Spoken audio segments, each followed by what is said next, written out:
Jadi kan kau sebelum kenal Wulan ini aku udah dekat sama wanita yang bilang. Nah, aku bilang sama wanita yang dekat sama aku tuh, aku ada project sama Wulan, buat single aku sama dia. Lagu, Nah, aku bilang, aku cuma sebatas single udah. Aku nggak ada niat buat deketin Wulan sampai akhirnya dia baper gitu loh. Niat dari awal aku tuh memang gimmick, cuman dianya menganggap itu beneran. Jadi karena dia susah ditinggalkan, aku berkompromi nih sama si Kalau nanti kita bilang aja bla bla bla, biar dia feel. Ya supaya dia pergi. Ya biar dia pergi. Nah pas dia tahu dia semakin menggebu-gebu, nggak mau ditinggal. Tadi Wulan udah jelasin ya bahwa memang betul awalnya memang kolaborasi aja kerjasama. Tapi kalau menurut pengakuan Wulan, dia yang maunya ada lanjut hubungan romantis. Tapi benar emang kamu nggak mau diputusin? Ya iyalah, masa dia minta putusin di saat Bapak Wulan baru beberapa hari meninggal, dia minta putus setelah udah beberapa bulan dijalanin gitu. Tapi akhirnya siapa yang mutusin hubungan kalian? Wulan. Kamu yang akhirnya mutusin setelah kejadian rame kemarin yang sampai lebam-lebam itu. Oke. Nah, terus pertanyaannya ya, pada saat kejadian yang sampai marah itu, kamu tadi sempat cerita, apa sih yang membuat kalian tuh ribut besar? Yang membuat Wulan ribut besar itu karena dia selalu meyakinkan Wulan nggak ada, setelah Wulan cari tahu semuanya. Nggak ada cewek lain, nggak ada cewek lain? Iya, setelah Wulan cari tahu semuanya, boom, terbongkar ternyata dia punya hubungan yang selama ini Wulan curigain perempuannya. Oke.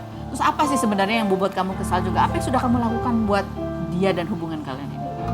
Karena apa ya, Wulan tuh udah semuanya Wulan bantu kebutuhan dia, apapun itu yang dia mau minta, apapun itu ke Wulan. Terus dengan seenak jidatnya dia ngatain, ngejelek-jelekin Wulan ke orang-orang, bahkan bukan ke orang aja, ke fans-fans Wulan, bahkan ke selingkuhannya itu. Dia ngatain Wulan pelacur. Jadi itu yang menjadi pemicu kamu akhirnya memutuskan dia apa? Itu yang akhirnya kamu memutuskan dia. Oke. Sebelum-sebelumnya setelah dia minta putus kan kamu nggak mau, bukan karena kamu nggak mau, tapi karena itu baru 3 hari bapak kamu meninggal. Nah itu yang membuat kamu bertahan dari sekitar bulan April sampai sekarang tuh apa?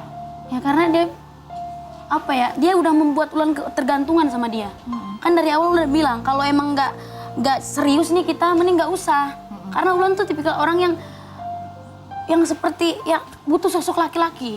Wulan butuh orang yang bisa ngejagain Wulan, karena Wulan perempuan satu-satunya dan udah kerja dari kecil gitu loh. Tapi akhirnya kamu yang memutuskan untuk putus sama dia gitu. Nah akhirnya kamu bikin video klarifikasi kamu mengalami kekerasan, itu apa yang mendorong kamu bikin video itu? Karena dia yang udah bikin status mancing duluan di TikTok. Apa? Dia menjelek-jelekin kamu? Menjelekan Wulan, kayak Wulan tuh problematik, orang tuanya drama dan lain-lain. Padahal dia udah minta di awal nggak usah di share ke publik ya ini tentang masalah ini. Kita saling maafin aja, ambil hikmahnya aja dan lain-lain. Wulan udah mau nerima itu. Terus dia karena ngelihat Wulan jalan sama temen Wulan, cowok, dia ngerasa emosi. Katanya dia ngerasa sesek dadanya ngelihat Wulan jalan sama cowok lain, terus sikapnya beda sama saya katanya. Oh gitu. Ini kamu sendiri sebagai sahabat ya, melihat hubungan dia sama Fandri itu gimana sih? Jujur ya Kak, setelah kejadian ini aku lega banget, happy banget. Aduh, kenapa nggak dari dulu? Saya sebagai sahabatnya kayak dari awal ngeliat tuh kayak, aduh ini cowoknya red flag, bukan agak kayak red flag. Tapi saya... Red flagnya gimana? Saya nggak langsung ngejudge gitu ya Kak, karena mungkin kita nggak tahu yang asli gimana. Orang tuh yang kamu lihat. Yang aku lihat secara brandingan baik, cowok baik, tapi tanggung jawab, kayak dia tuh kayak kalau ke dia act of service-nya bagus gitu.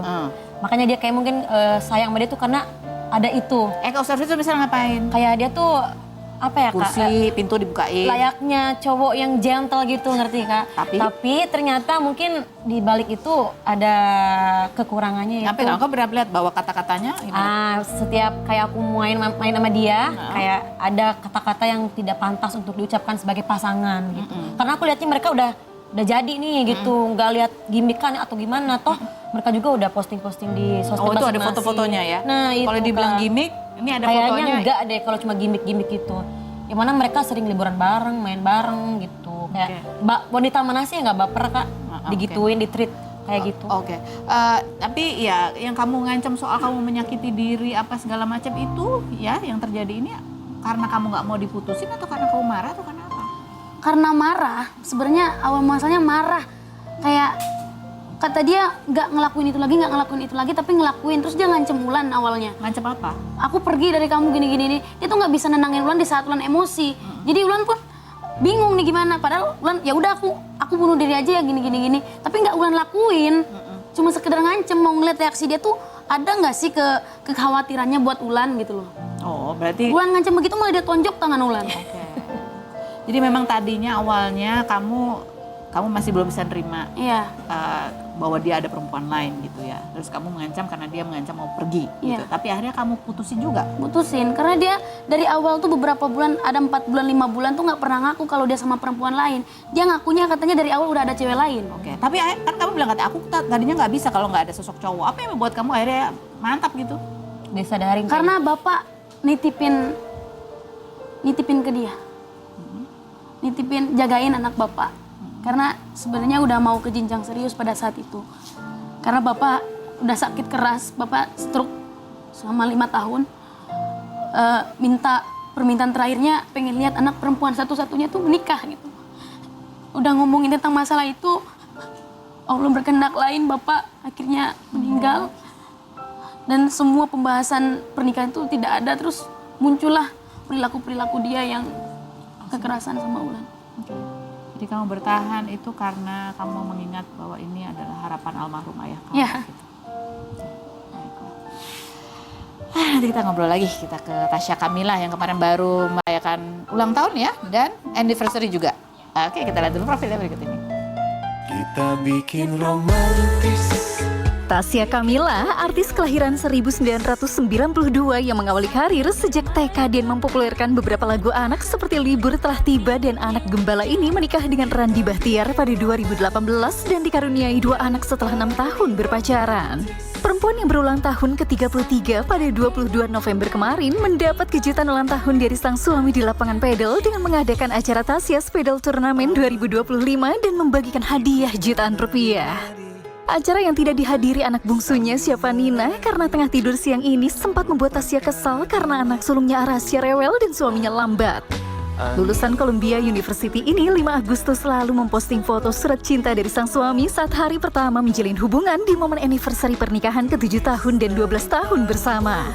Seperti apa keseruan ulang tahun Tasya ke-33? Dan benarkah kejutan ulang tahun di lapangan pedal adalah permintaan dari Tasya sendiri? Saksikan kisah selengkapnya hanya di Rumpi No Secret.